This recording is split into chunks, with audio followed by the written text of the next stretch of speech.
Pemirsa, memperingati Hari Kesehatan Nasional ke-51, jurusan Kesehatan Lingkungan Poltekkes Denpasar menggelar seminar nasional bertajuk Standar Kompetensi Tenaga Kesehatan sebagai tolak ukur kemajuan pendidikan kesehatan lingkungan.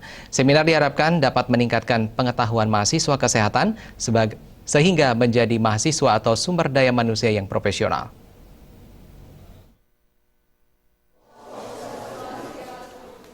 Seminar Nasional Standar Kompetensi Tenaga Kesehatan sebagai tolok ukur kemajuan pendidikan kesehatan lingkungan bertujuan menyiapkan tenaga sanitarian yang harus siap menghadapi kondisi ke depan yang penuh tantangan dalam merebut setiap peluang.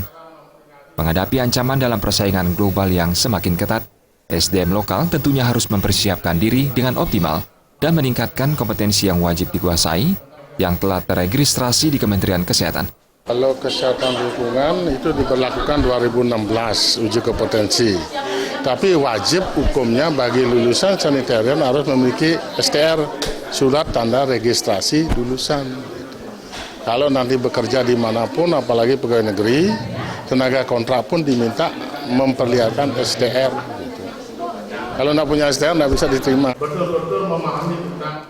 Saat membuka seminar, pembantu Direktur 3 Poltekkes Denpasar, Inyoman Gejir berharap dari seminar ini mahasiswa dan tenaga sanitarian mendapatkan bekal dan informasi untuk meningkatkan kompetensi, sehingga mampu bersaing tidak saja dalam memperebutkan peluang kerja yang tersedia, tetapi juga menciptakan lapangan kerja sendiri, sekaligus membuka lapangan kerja bagi yang lain.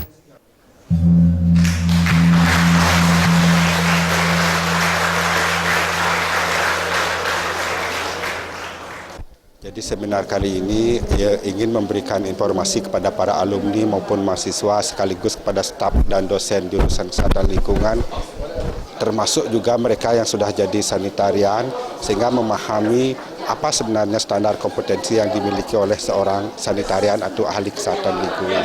Jadi agar informasi ini lebih cepat menyebar. Jadi kalau kita dari direktorat atau dari Poltekkes selalu menyiapkan mahasiswa-mahasiswa itu agar bisa bersaing di pasar kerja global, termasuk dalam menghadapi MIA ini.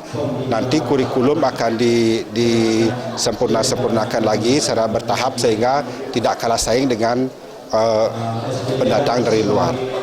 Jadi demikian, dari tenaga kerja dari luar. Itu yang kami lakukan. Selalu menghimbau kepada setiap ketua jurusan, termasuk kepada jurusan kesehatan lingkungan ini. Seminar menghadirkan 3 pembicara, 2 diantaranya merupakan pembicara dari pusat, yaitu Sulistiono yang menjabat Divisi Registrasi MTKI, dan Bambang Wahyudi yang menjabat sebagai Ketua Hakli Pusat. Ketiga pembicara membekali para mahasiswa kesehatan dari berbagai sekolah kesehatan dan universitas di Bali dengan pengetahuan dan upaya peningkatan kompetensi.